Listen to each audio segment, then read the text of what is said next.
बहू प्रिया को आदत थी हर काम में शॉर्टकट ढूंढने की, क्योंकि उसे हर काम में आलस आता था। अरे यार, दूध गर्म कर दो ना।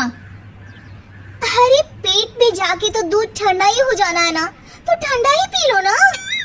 अरे तुम मेरा सर गर्म मत करो यार।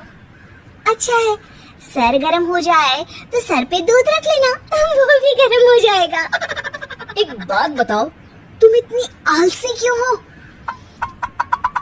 अरे बोलो ना, इतनी आलसी क्यों हो? प्रिया जवाब दो।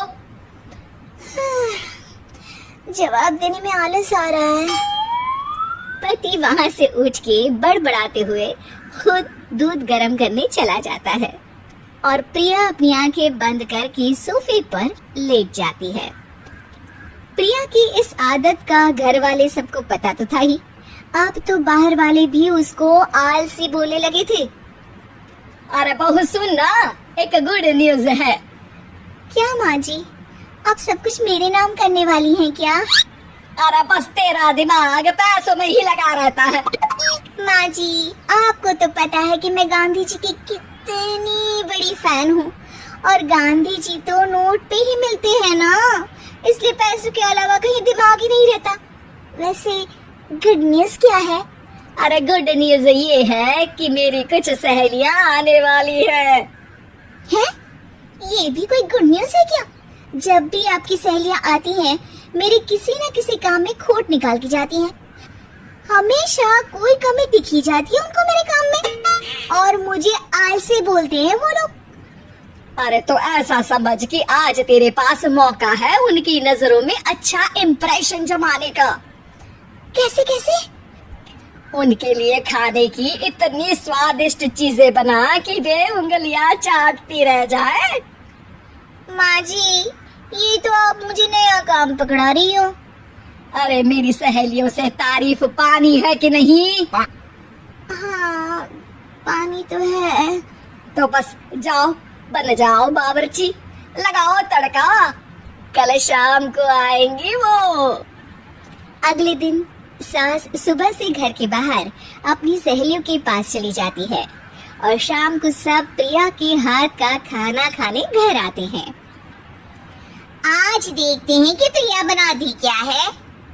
हाँ, पिछली बार हमने बोला कुछ हल्का खाएंगे तो पापड़ फ्राई करके ला दिए थे बस। हाँ, और उसके पहले जब आए थे और बोला था कि भारी खाना खाना है, तो तरबूज काट के ले आई थी। बोल रही थी तरबूज भारी होता है ना। अरे बस भी करो, इतनी बुरी नहीं है मेरी बहू।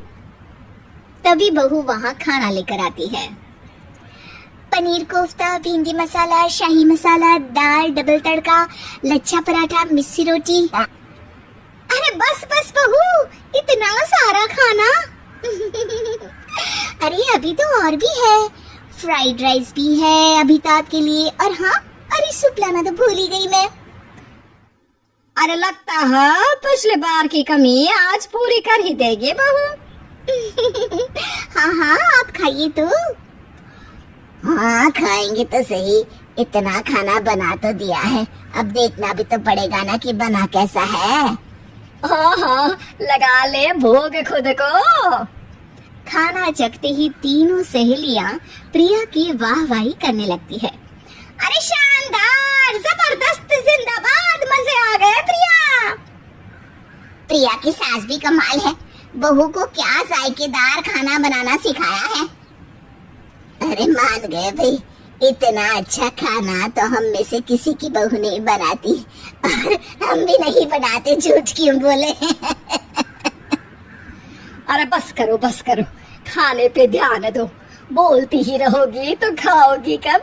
ये लो, थोड़ा पनीर और ले लो।